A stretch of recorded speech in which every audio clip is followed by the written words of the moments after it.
Welcome to the C Word, the Conservators podcast. Today we're talking about working with learning. I'm Jenny Mathiasen, an Objects Conservator based in Carmarthenshire. And I'm Chloe Ramsey, an Objects Conservator based in Manchester. Oh, welcome guys. Hi, welcome to episode 3. Yeah, it is episode 3, and Welcome to episode 3. You may have noticed it's not about metals conservation like I said it was going to be. Oops. These things happen. Yeah, life happens. It will still happen. Yeah, please hold. Just later in the season, don't worry. But instead, we have another exciting topic, as you may have noticed, because at this point you have clicked on this, so you'll know that we're talking about learning. Anyway, to explore this topic, we've got a special guest host with us, and would you like to introduce yourself to our listeners?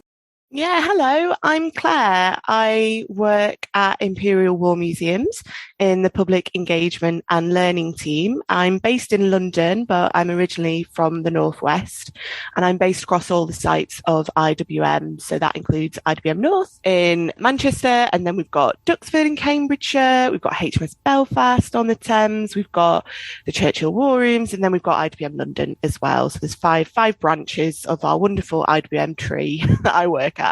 Wow. Brilliant.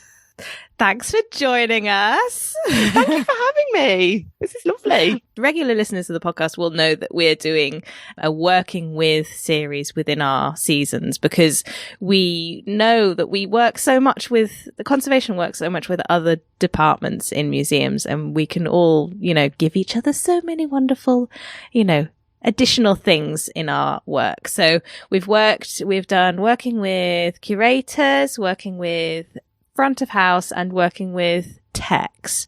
Have we done anything else? No, those are the ones that we've done. We do have more in the works. In the planning. So stay tuned. But today it's learning. Hi. So brilliant. Yeah, I'm really excited. So we normally start with a definition. Yes. Do you have a definition, Jenny, or shall we vague one around? Love it. What I was going to say was that initially I was like, why don't we not call it education? But I suppose that gets a little bit confusing because we have actually done quite a lot on conservation education in the past. So I think just to make it distinct, we went with the word learning, but actually these sorts of things are called a lot in the museum world and heritage world. So learning, education, it spans into outreach. This is actually a crazy big sector in the museum world.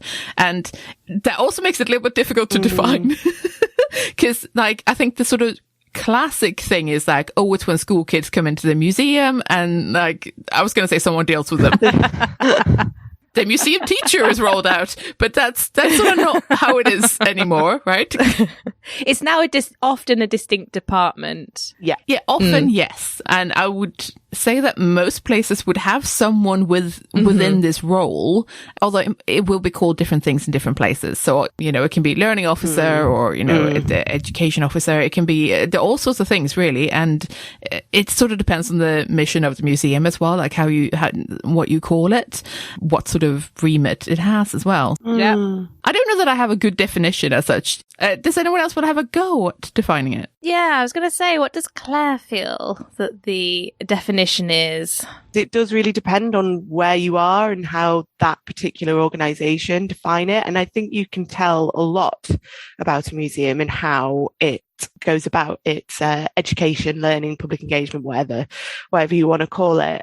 Particularly at IWM, well, officially we call it public engagement and learning. But for me, personally, it's about investment in your future audiences. Because if you have a positive experience when you're a young child at a museum, it's very likely, I would hope, that you would then return to that museum when you're an adult and you would have, a family of your own, or you'll be visiting with friends. And it's a very long-term form of investment to my mind, because no matter, who I meet and I say where I work, they say, oh yeah, I went there, when I was, in year 5 or whatever, and I still remember it. So it has a real lasting impact on people's memories and their fondness of it, which is always lovely, but also it has a real tangible impact on their actions later on in life, So it's a slow burn of a return of investment in my mind. It's playing the long game, it is. Yeah, exactly. So That's why I think it's so important that, engaging with young people and children, obviously it can be led by the learning team, but it should be something that everyone considers, important for the future of your organisation that you work in. And I guess it's also about just putting the audiences at the heart of what you do. And it's listening to them and co-curating programmes with them. But it's that finding that balance of what the audience wants. And sometimes they'll tell you, I want all this and that. And it's like, we don't have the budget for that. But we can... Oh boy. I want dinosaurs and lasers. Yeah, I want a massive spaceship, or whatever. So it's listening to them and taking on that information, but then aligning it with, your core values and what it is, your aims and objectives and what it is you want to get out of that program for that audience. So it's finding that balance of if it's right for the organization and if it's right for the audience as well. And hopefully that creates a really positive experience for anyone that engages with us. Brilliant. Chloe, do you have what comes to mind when you think of learning? I think a lot about the conversations we've had about diversity and conservation in museums. Oh, okay. School groups coming in is a sort of broad brush of you're in a school, you're in this class, you're going to the museum.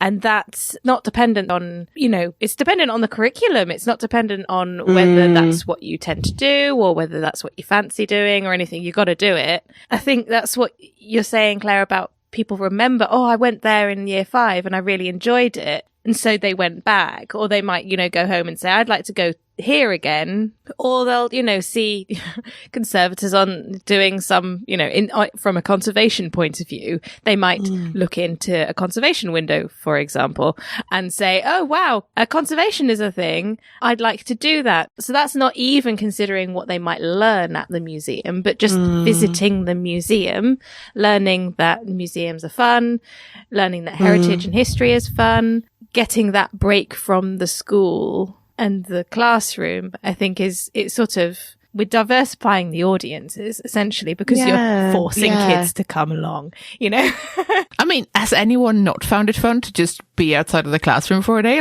As a kid, there was basically Christmas. Freedom. It is a super good point. And sometimes, it's their first visit to a museum. Often it is, opening that door is super helpful to make it less scary. Yeah, definitely. That's really, really interesting what you're saying there, Chloe. And it reminds me of, two things really. The first is that in the new Holocaust galleries at IWM London, one of the archivists from Treblinka camp said to the gallery team that they actually took part in a Holocaust learning session when they were in secondary school at IWM London, however many years ago. And now she's an archivist directly working on the new galleries. That to me was just, how amazing is that? So there's that element of it, that visibility, seeing that there's a big wide world out there and there's lots of different things that you can do career-wise. But also I worked with a couple of schools in the development of the new Holocaust learning programme. And that was the first time for some of those schools that some of those pupils had even been to London, for example. So it was a really, really big deal for them. And in particular, there was one special educational needs group.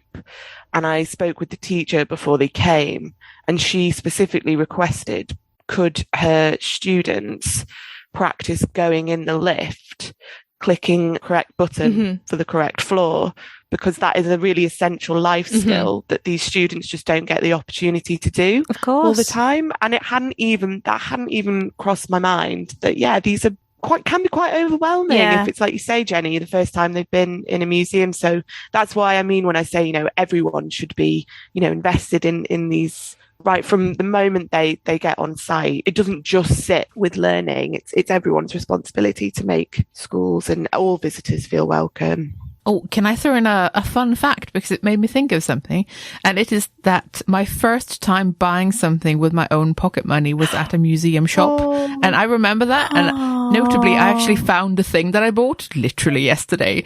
What? Which was oddly fortuitous. Yeah, it was like a little Fimo creation of like a pair of Stone Age, adorable, vaguely prehistoric children, like little, it was just like a pin that you could wear. I don't think I ever put it on anything because I was too precious about it, but it's what I spent my pocket money on at my first sort of solo museum visit with school. I will have been very young at the time, but it was a big deal to choose something for myself and go to the till with the scary woman, put it in a paper bag. Like, how clear is that memory? That is insane. Yeah. But yeah, it is. Museums can be a place of firsts for many people. So that's, something worth bearing in mind. That's wonderful. I hadn't thought about the difference, just the difference of being in a different building and having that sort of large scale, how often as kids do we have chances to go to a big building that isn't school or, in unlucky cases, hospital? Notably also not with your family, which can mean different social rules, potentially more freedom, but also it's different because you're there with peers and maybe friends if you're lucky. It's a very different atmosphere to if you were going with, say, maybe a stern grandparent or, it's a different universe as well, it's a pocket dimension, which is beautiful. Yeah, and you're most likely to be in your uniform, so you're really identifiable. So it can feel really odd. It's an odd experience, but hopefully a positive one. Yeah. My favourite thing to do, so I mentioned window into conservation because that's what I have. And one of my favourite things to do is whenever you get the sort of naughty kids banging on the window like you're a fish. Tap the snake. Is it asleep? Sort of thing. And just waving at them and smiling, and they're like, oh God, she can see us, and they go all embarrassed and then like start laughing and stuff, and then they run off to do something else. I have totally done that in similar situations where I've just been like, hello, and they've been like, oh. You're like a living object. Exactly. Yeah. Here's the conservator in a natural habitat. At least they're not bang the glass. We have a similar approach with our learning spaces at IWM London, which were redeveloped as part of the new Second World War and Holocaust galleries. And we have got some prime real estate in the building. Yes. Like, they are some lovely rooms. And I should say, they were generously funded by Kloe and Taub Philanthropies. But what's brilliant about them is that they have windows out onto the galleries. So if you're a student in those learning spaces, you can see that you are so clearly not in a classroom environment. You are in a museum, but equally it's making learning really visible and at the heart of what the museum does. And so there's that aspect of it. And there's also the aspect that the windows out onto the outside park around the museum is out onto a dog park. And that's lovely. Yeah. That's just for me. That is good though. Extra well-being points. I see nothing wrong with this. Exactly. But it's also the idea of place and the idea of you've left your normal routine and this is your fun day out. Yeah, and I often find with the learning spaces, because they are like, no shade to where I studied and stuff, but they are far nicer than any university building I have ever studied in. And it's like, if you give students the respect, that they rightly deserve, they will come up and meet you with their behaviour. Whereas if you treat them like naughty school kids, they're gonna act like naughty school kids. So I'm just thrilled with the new spaces. Can we talk about the new galleries and stuff then? So I remember when I went to IWM with Mum. Mum's not a huge fan of war. And so we would go to the art galleries, which is, another way of looking at the going to museums with schools. That if your parents are super into museums, they might not be into, for example, the football museum or something like that. And Mum was just like, I'm really sorry, I don't want to go into this gallery because I find it really upsetting, or I find it really, I've been in before and I find it and we were like, okay, sure, absolutely. So I suppose what I'd like to know, first I'd like to know how you approach the learning environment when you're dealing with such serious topics. Yes, I would start off by saying, like, we're not, a pro-war museum. No. We have war in the name, obviously, but it's funny when you say where you work, you either get, one reaction, which is, oh, you're pro-war. And I'm like, no, we're not. We're absolutely not that. We tell the stories of individuals affected by war and conflict from the First World War to the present day. Or the other reaction you get is, oh, do you have this MK1 billion-second tank types, and I'm just like, oh, do we? I don't know. Super specific, yeah, super specific, like plane questions. I'm like, oh, I don't know. So yeah, I guess I kind of how we approach something like Holocaust education within the museum is that we really kind of align it to our core brand values, which are to be courageous, to not be afraid of asking difficult questions about a difficult and challenging subject matter, to be authentic, so make sure it's rooted in our collections, to be empathetic. That's really, really important in what we do, and also to be relevant. How is this relevant to people today? So it really helps that we've got that kind of groundwork done in terms of what we do strategy wise.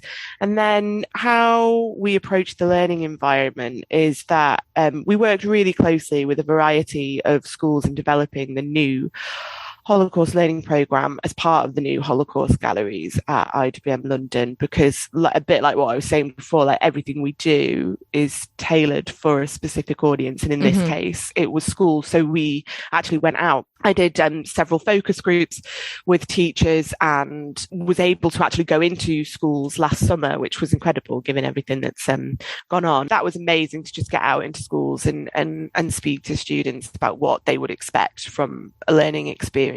And then something that I'm just so thrilled that we were able to do is that we were able to then invite those same schools who I had gone and met when they were like in year 9 to, that was like in the summer towards the end of term, we were able to invite them back to IWM London to visit the new Holocaust galleries before they had opened to the public. Oh, very nice. It was a really surreal moment to see these students that I had met, end of year 9, they got end of term vibes, to year 10, like I've started my GCSEs now, like, oh, this is a big deal. And it was just really bizarre to see them in the spaces, for them not to have existed before, and then to actually see humans in there.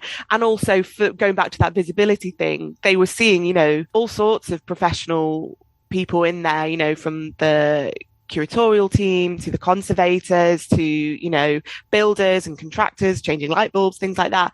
And it felt like a really exclusive, like behind the scenes look at museum practice. And I was so thrilled that we were able to offer that to those students. So we kind of started there. We started with the audience, and I should say that Public Engagement and Learning put together a strategy as to how we would approach this programme. And it, like you said, it comes from the curriculum. The Holocaust is the only compulsory subject on the national history curriculum in England. Oh, wow. So, I didn't know that. Yeah. So by year 9, every secondary school student in England should have learnt about the Holocaust. Oh, wow. So whether they go on to do history at GCSE doesn't matter. So it's a really kind of core part of what we offer at the museum. And that's why it was decided that we would have a learning programme ready for when the galleries were ready.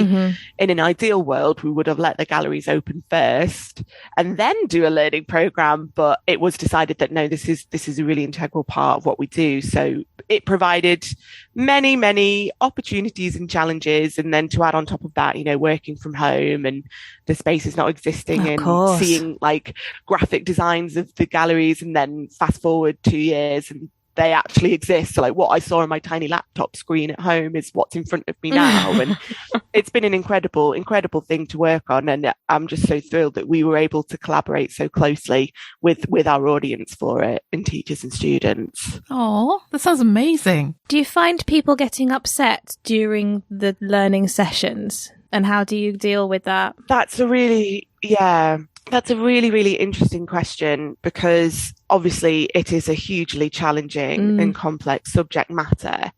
And something that I always say to students before they go into the galleries is that I just really try and encourage them to self-censor. If there's anything they don't want to look at, they don't have to look at it. But obviously graphic content is on display. So it's really just hopefully encouraging them that they have the authority and autonomy over their own experience, and they don't have to look at anything they don't want to look at. And more often than not, I don't get students that are upset. I'll get them just a bit stunned and a bit stupefied, and they don't have the words to explain how they feel. And I always say to them, it takes a couple of days for things to sink in for me, and that might be the case for you. So I try and encourage them, if they've still got questions and they're still not sure about anything, to ask their teacher when they're back in school. So I would say, you almost get no reaction, and that in itself is a reaction. And I try not to, we really try hard, not to be prescriptive in how we want people to react to these galleries, because it's subjective. How do you know? Some things I'll see and I'll have seen it a million times, and then I'll see it on a particular day, and it will really hit me. Sometimes I won't react at all. And both of those circumstances are okay when dealing with this challenging subject matter. Yeah. We recommend that, children under 14 don't go into the galleries, and we only offer our learning session for school groups in years 9 and above, because that is what is aligned to the curriculum. So that's the stance we've taken with that.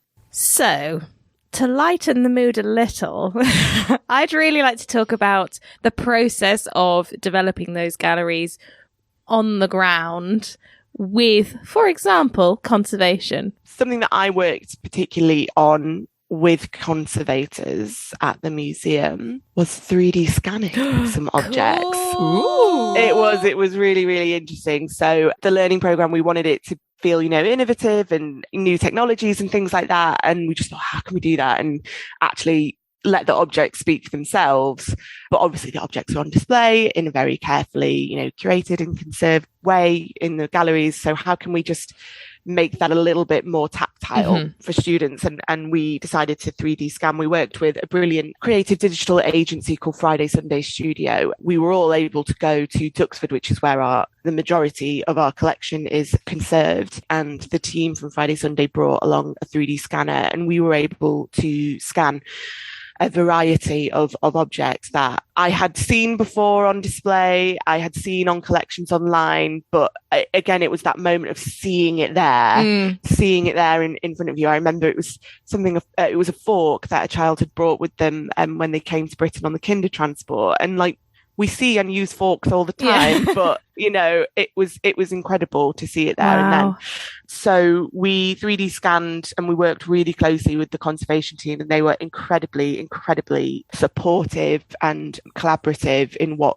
we were doing. And equally, it was really important for us, given the subject matter, that we were sensitive to this material. So we met several times before we got to the actual 3D scanning day of what is appropriate to 3D scan, what isn't appropriate. And then also, on practical terms, is it too big to scan? We were going to scan a trunk that the Ball family had packed for their children who came to Britain on the kinder transport. Turns out it's really hard to 3D scan a massive trunk, because I don't know if you've ever seen a 3D scanner. It looks a little bit like a travel iron. It would have taken them several days, I think, to scan that item. But so there was that element of it, but then equally we were scanning things like Hanukkah, which is used during the Jewish festival of Hanukkah. And so there were religious items that we were scanning, and we consulted with a rabbi on how appropriate that would be, and got his blessing, which was wonderful. And we consulted with him throughout that process. We consulted with him, with our object selection for scanning, and we got him to sign off and approve the final scans itself. Is this an appropriate, reflection of what the object is? So there's that element to it. So with the 3D scans, that will come up on learning devices for students when they're around the galleries. And that is a really good example of how teams can collaborate to make a brilliant learning moment for students, because we've got the 3D scans, so working with the conservation team on that, but students can tap on certain areas of the object, and that will reveal information on that object that isn't on display. It's not on display anywhere in the gallery, so we work closely with the curatorial team to get that extra information.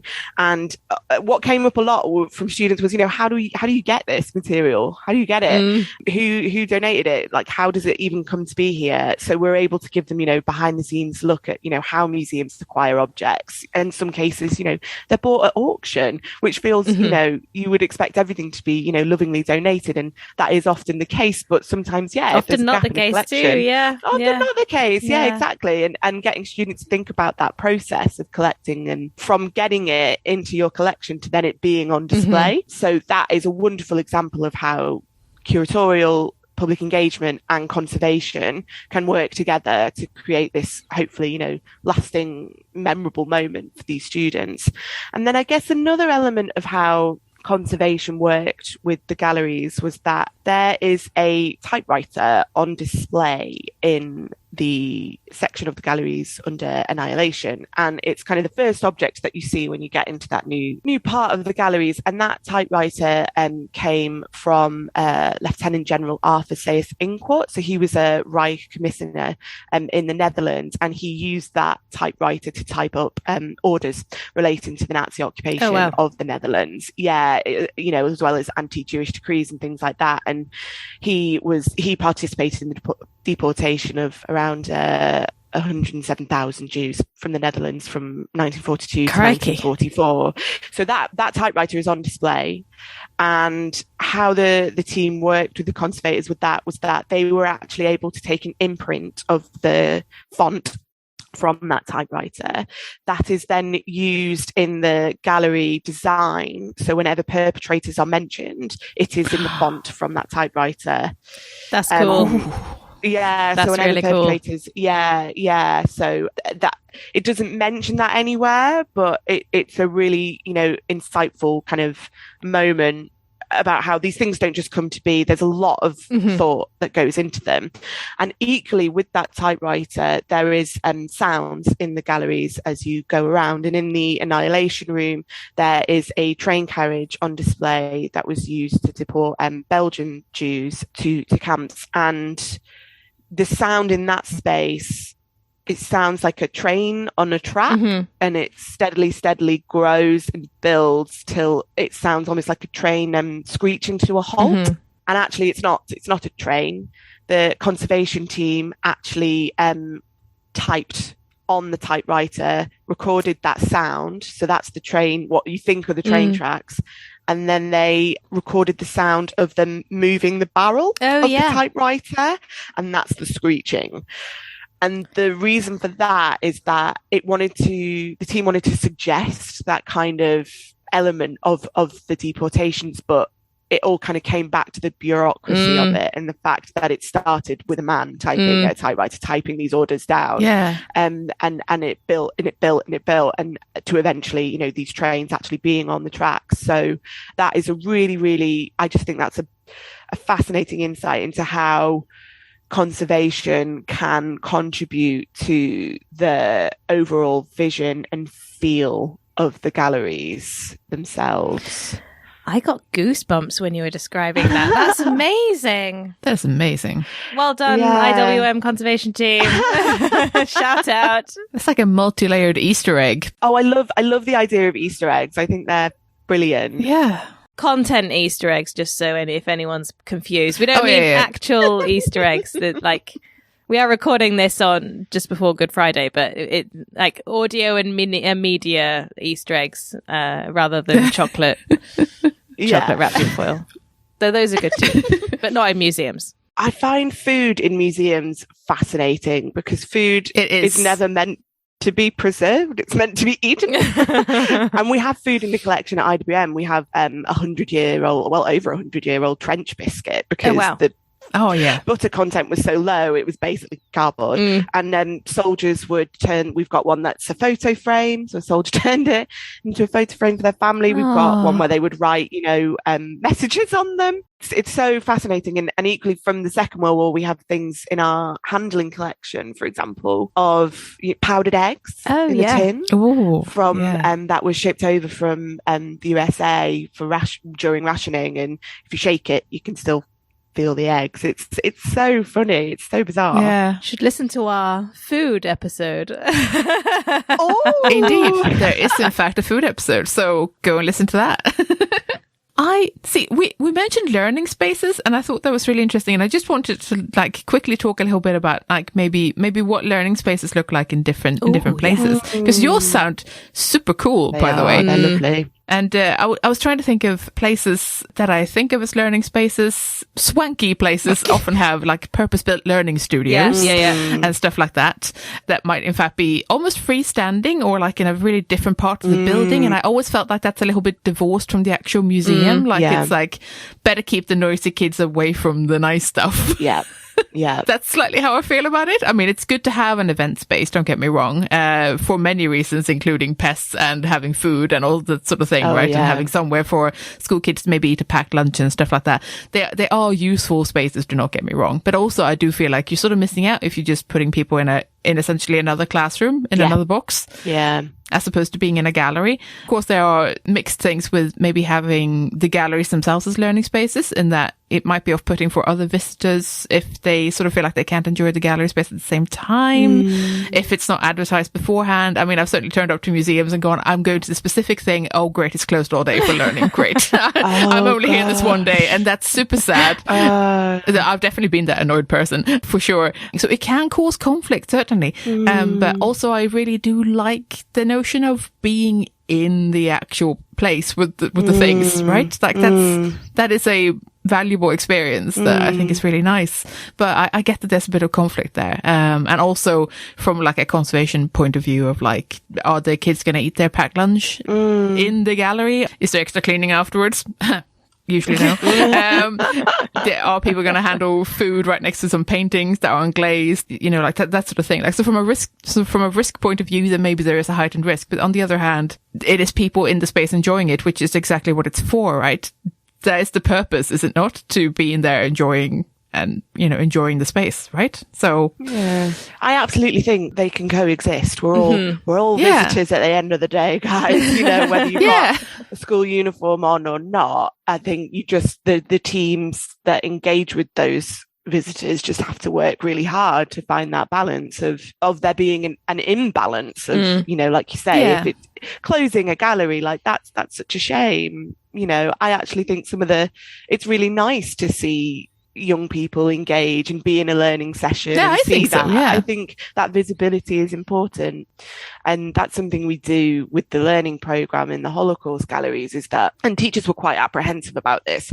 We actually ask students, you know, quite open-ended questions, and we get them to have a debate on gallery, for example, in the section where it's called Seeking Sanctuary, and it's all about people that came to Britain through various means, but stories like the Kinder Transport, for example. There is a display belonging to the Dermont family, and it's many, many documents relating to this one family's attempt to leave Austria. But this is before the Second World War has broken out. And we literally give students the definition of what is a refugee, what is an immigrant, and we get them to debate on gallery, do they think the Dermonts are immigrants or refugees at this point? And that really came across from the testing that we did last year with schools, because they would just say, well, why didn't they just leave? Why didn't they just leave? And it's like, well, you're asking that question with the benefit of hindsight. Yeah. You know what's going to happen. They didn't know. And just think about the magnitude of making a decision like that, leaving your home to go to a country you may never have even been to before. And that ties in nicely to the kind of empathy side of what we were aiming to do, is to get them to really think critically about the incredibly difficult decisions that individuals had to make at this point in history. And through those debates, I am continuously blown away by how mature and profound students' responses are to that, and how they're able to kind of draw about the poignant relevancy of having a debate like that with this subject matter to today's world. So And I really hope that any visitors that see students having those discussions and debates on gallery, you know, would only encourage them to continue to do that. Keep asking questions about this history, because if we stop asking questions about it, we'll never, you know, understand it in a different way. And that was something that we really had to get teachers on side with, that there are no yes or no questions to this history. Yeah. Everything is open-ended, you know, and that's the point of history at the end of the day. It's okay for your opinions and ideas to change based on the new information that you gain. And I hope visitors will see that if they see any students engaging with the learning programme in the Holocaust galleries and having those debates. Brilliant. Aww.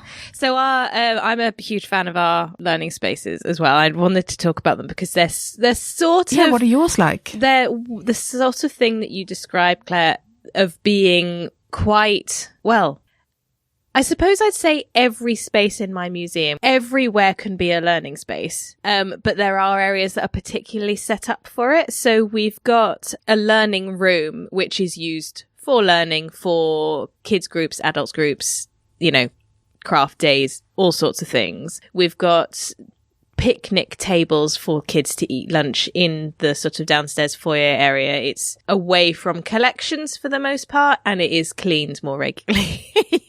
So, and it's next to the bins, the food waste, surrounded by pest traps. I'm imagining that in a really literal sense now. Just on one giant sticky pad. Yeah. Stay here.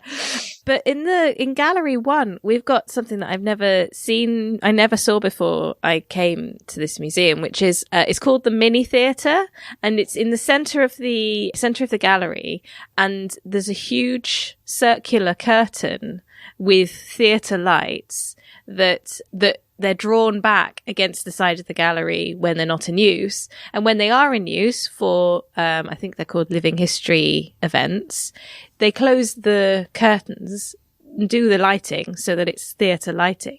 And the kids sit in there, or the group sits in there, and they have the sort of the actors go in and do the living history event, do the acting, do that sequence. But it's just a big, essentially empty section of the gallery that when we change over our banners and roll out large flat textiles, we clear all the stuff out of it and use that for the banner hang. So it's actually integral to what we do as well, because we need that space to be able to do our work in the gallery every year. It's like a multi-purpose pop-up theatre. Yeah, and it's a fixed place. It can be used for all sorts of different events. I find it really clever because then it also sort of cordons off and barriers off. You can still see into it if you wanted to watch, but it means that visitors can experience the galleries. Interesting. As they are, you know, you wouldn't have anywhere for your toddlers to run around. But other than that, you can still experience the galleries in the same way. And the sort of, in terms of like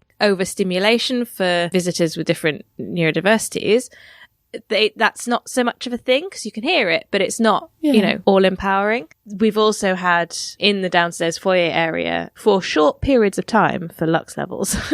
Oh God, I can't remember what they're called. I can't remember what we called it. Basically put an object on display so people could draw it. Doodle Den, that was it. Oh, Doodle Den, it was really nice. love it. So that was another thing that conservation we were able to do, and you know, I bet you had more adults doing that. Oh, we had loads. Everybody was doing it. Yeah, it was great. This is it. It was really good. So we had, learning would say we'd like it on this theme. Does anything spring to mind? And we'd say, well, this, but it can only be on display for a week, or that. But that's amazing. That's a brilliant example of how everyone benefits when museums don't work in a siloed way. We're all there, we're all here for the same reason, the same purpose, and I know we've all got different budgets and aims and objectives and things like that.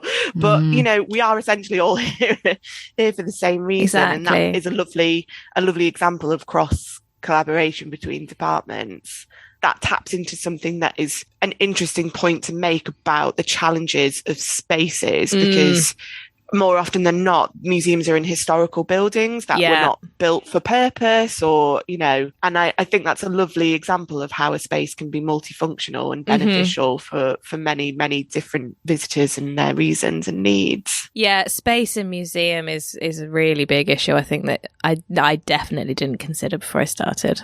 I think we do sort of love cramming a lot of things into galleries, which is as many plinths to navigate around as possible. And in some ways it's nice because we're just trying to make the most out of the space that we have. And we're trying to like really maximize the amount of stuff that we can show people and share with people whilst they're there. But sometimes it's just like, I just wish there was an empty space in the middle of the room, which is sometimes somewhere to escape to, or sometimes it's somewhere to put a table because you need to have one whilst you're doing something, or it's somewhere to have a group of people and stand and talk to them. Gallery layout can be challenging. I was reading something the other day on gallery and I was like, where is it? I'm going to read this label. Where is it? And then I realised it was up above me. So that is my top tip, is to always look up in a museum, because you never know, a clever person has filled a space. It really bamboozled me. I was going to throw in an additional type of learning space, specifically because sometimes gallery spaces aren't particularly suitable to maybe being the learning space. And that's outdoors. That's a really fun throwback to somewhere I used to work. It was in a park, and so the outside was used quite liberally as a learning space. It was somewhere where, particularly sort of straying into the reenactment, where Roman soldiers would march school children around, or where they would learn how to set a campfire for a Stone Age session. Or I would love to see the risk assessment for that. Obviously very, very supervised. Yes. Although there was a hilarious time when the learning officer was leaving, and as a parting gift, they wanted to take us, the staff members who'd always seen all the school kids have fun with us, take us outside and do the same session. So just like have a go at making a little campfire in the special designated area, which was a great idea until the park wardens were a little bit upset by a group of adults going to start a fire and came over, and we were like, we do this with children like every week. Why are you here now? Don't trust you. Okay. But yeah, outdoors can also be a lovely alternative if you have an outdoors, that is. But yeah, can be an option. I was going to ask, Chloe, have you been involved in have you been part of learning sessions, anything like that? I have. It's one of my favorite things to do. Yeah. We've done this a number of times, but the one that worked really well was we had it was for an outside contract. We had a banner in for conservation, and the local community and the kids were very closely involved in the sort of process of fundraising for the conservation. And so they saw the banner every day in the church, and then they were involved in the, talking about, we want to get it, conserved. And there were loads of sort of learning groups in the school about, sharing photos of it in the conservation studio, and this is what it's doing. And they drew pictures of it and things like that. And then the community worked with us to organise an event in the museum with the other banners hanging, so they can see the similarities and stuff. But in the conservation studio specifically, thankfully, we've got acres of space. So we had, I can't remember how many kids we had. So they came in, saw their banner on the conservation tables. In the process of working, we showed them what we were doing, told them about how many hours it was taking. This is the conservation material. This is what crepeline feels like. Have a, pass it round. This is how we get the right colour. And then we did loads of my colleague made some really amazing flashcard, picture cards, to describe the agents of deterioration and, why we don't touch metals, for example. And, I had a sheet of blacked glass or something. And, if you can see a fingerprint if you press it. One of the funniest things I remember is, how do you talk about custodial neglect to 7-year-olds? Well, you say, it's what happens when you put something under your bed and you leave it there for a few months and then you take it out and it's all dusty and it's not very nice anymore. And we had microscopes and magnifying glasses and handling things for them to look at and have a go at cleaning this, handling objects. So it was just really good. And it was a couple of years ago now, but we really, every time we do a Heritage Open Days or something, we bring out an element of what we explored with that group, and it always goes down so well. Yeah, it was really, really good. That is super adorable. What's great about that is that they can then apply that in terms of lifelong learning, because we all have objects of, that we care about and are sentimental to us in our homes. And so they can apply what they've learned with you at the museum to their everyday lives and how they look after their own objects. Yeah. And I think that's a lovely lifelong learning moment for them. Yeah, it was really nice. And it's amazing when I see what they are interested in. I'm always like, oh, that's not what I thought you'd be interested in, but that's brilliant. The smallness of the tools and the microscope was interesting, obviously, but it was the magnifying glasses that they could run around and look at their hands and, It's just really interesting. Yes, you can look at really small and you can look at really big, and you can make something stop moving. You can make it cleaner. This is the dust that comes off it. How gross, Precisely those interactions, though, that I think are so great when teams other than learning engage with children. Because kids are hilarious. They crack me up. They're so funny. And they'll think of things that you would have never thought of. Absolutely. Never underestimate a child's capacity to wonder. They are continuously surprising and hilarious and insightful all at the same time whilst running around, with a magnifying glass. I think one of my most favourite call-outs from where I was asked to come to a gallery where a group of school children were having a session, and the learning officer went and fetched me and sort of went, so we have some very specific questions. Can I borrow you? And they had so many questions about taxidermy, which is adorable. So I'm not a taxidermist at all, but I do work in a lot of natural history. So I do know a bit about how they're made. And I did know quite a bit about the specific specimens on display in terms of some of them had funny stories. For example, someone's cat once brought this in and then they gave it to the taxidermist. So we actually know whose cat, the cat is named in the records. Oh, wow. Do your cats ever do that? And then there were loads of nods and stuff. So it's just that whole thing with the cats, though, it's bringing that historic matter to some relevancy within their own lives, and helping them connect to the past through that way. Yeah. That was probably the first time when I felt like I was sort of properly not integrated with, but it was less siloed, a less siloed working environment, because previous places I'd worked were quite siloed. So even though we'd done outreach events, or open days, aimed at kids, then we did them sort of on our own and not in collaboration with learning, which is a bit of a shame. This place I worked at, it was really nice being involved. We actually developed school sessions around museum work and what's the types of jobs that are in museums, for example. So we were sort of representing the different roles in museums and sort of telling them about, well, these are the sorts of jobs that exist in museums, because for a distressingly long time I didn't even know that. I mean, I probably made it into my late teens before I knew there were more than 2 types of jobs in a museum. Yeah. So that's, not great. Definitely made a specific little session about conservation skills. So things like putting a broken pot together, or dusting something. We had a little museum vac set up so that people could try just dusting stuff off one of my stuffed toys, which we dusted Perfect. But I want to say potato starch, because we thought that was least likely to cause allergens according to the risk assessment, so that they could sort of have a go at, because it's very visual, right? It starts out white and then it's no longer white when you're done. It's very clear when you have a result.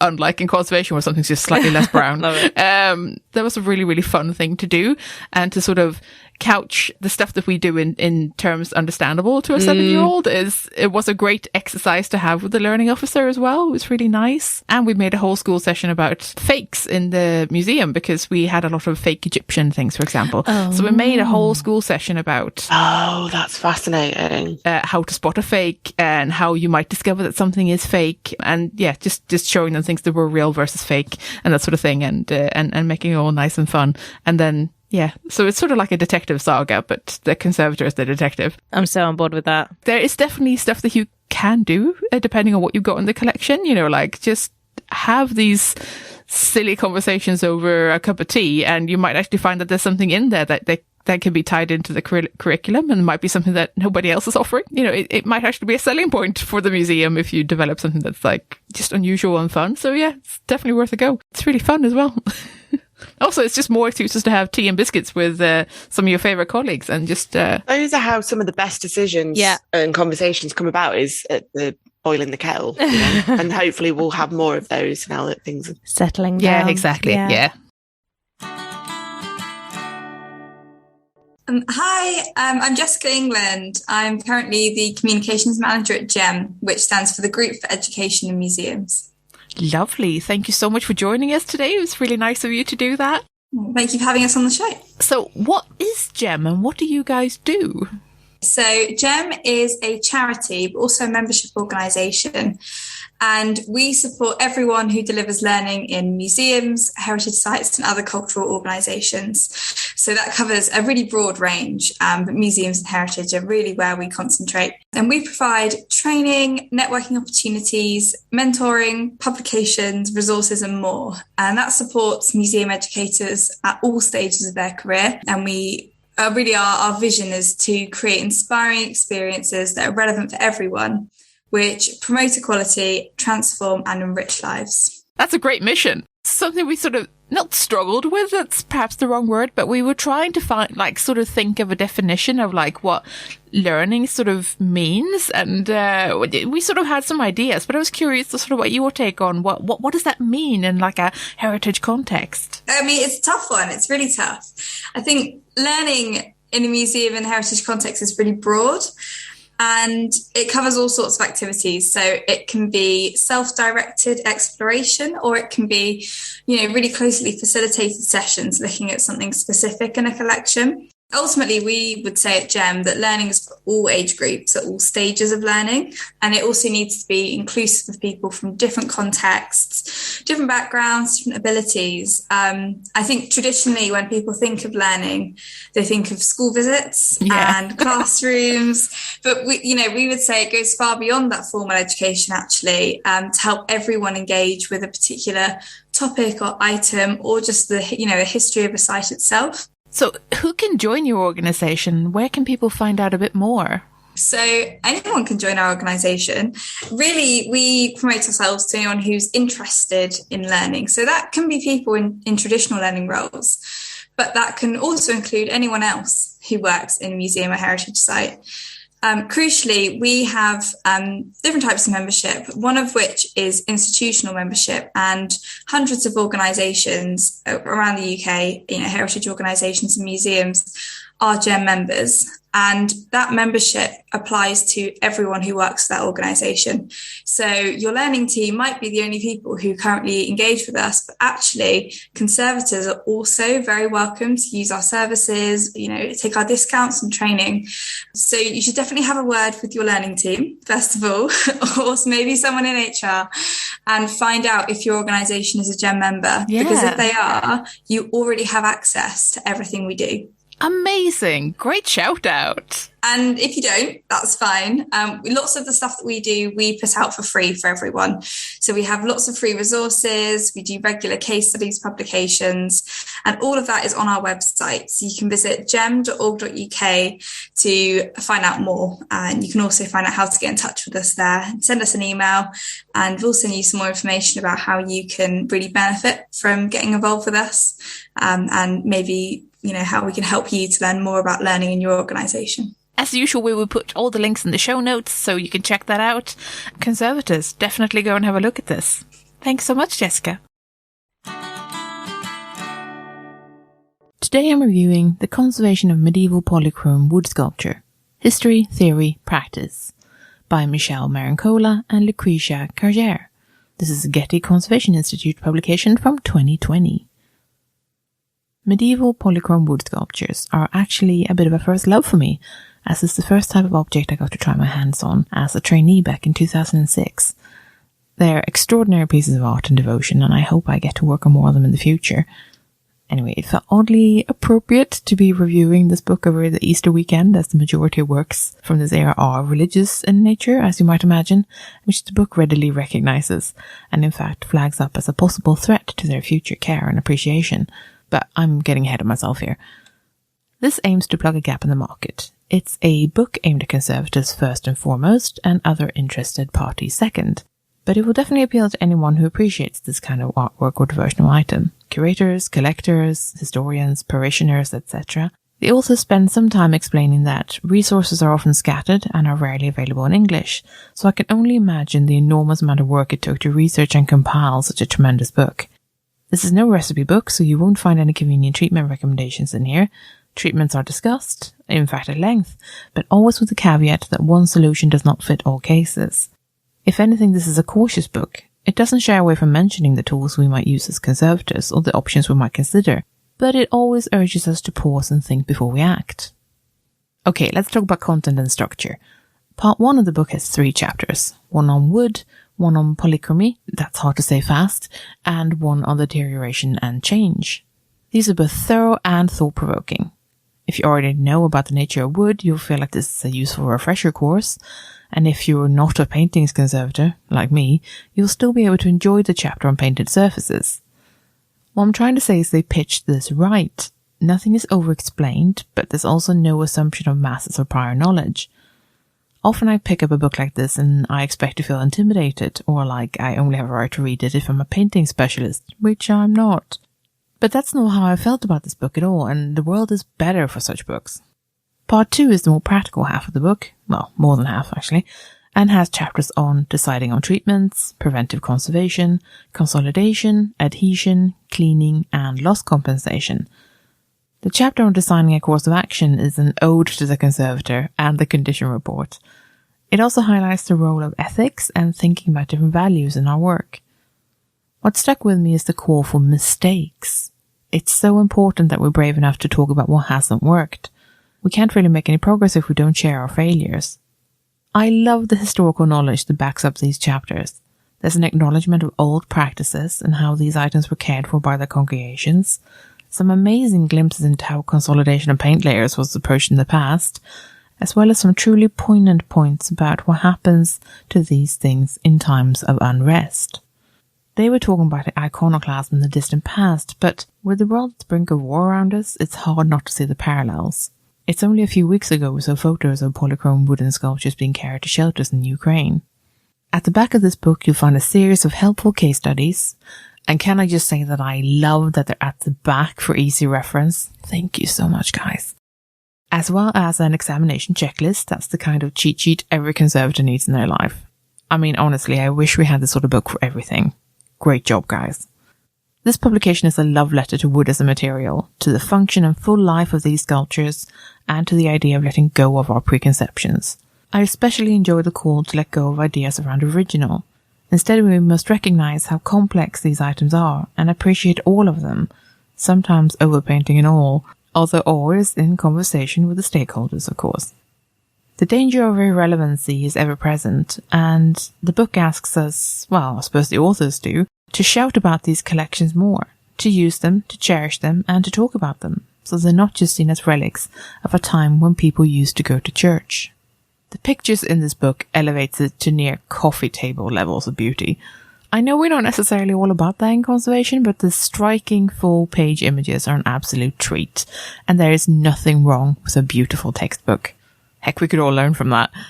And if you're a lover of monotone graphs, there are a few of those too, so don't worry. A treat from my point of view were the paint layer drawings found in all documentation. Colourful sketches don't get nearly enough space in our publications. This book has 278 pages in beautiful colour, and you can pick yours up from the Getty online shop for $70 or from UK booksellers from around £50. This is one of my favourite review books in a while, so I heartily recommend that you take a look if you can. If you're enjoying the C Word and would like to support our work, then please consider becoming one of our patrons. For as little as $1 per month, you can help us keep our episodes online and more of them coming. Patreon helps us meet our regular costs for the show, and also to plan ahead so we know roughly how much of a monthly budget we've got. That's super helpful when you're trying to do something special like buy a better microphone or save up to go to a special event. Your support also helps keep us free of advertisement. In return, our supporters get access to our archive of extended episodes, which you can only access on our Patreon page. Yeah, for that $1 a month, you get a little extra audio enjoyment.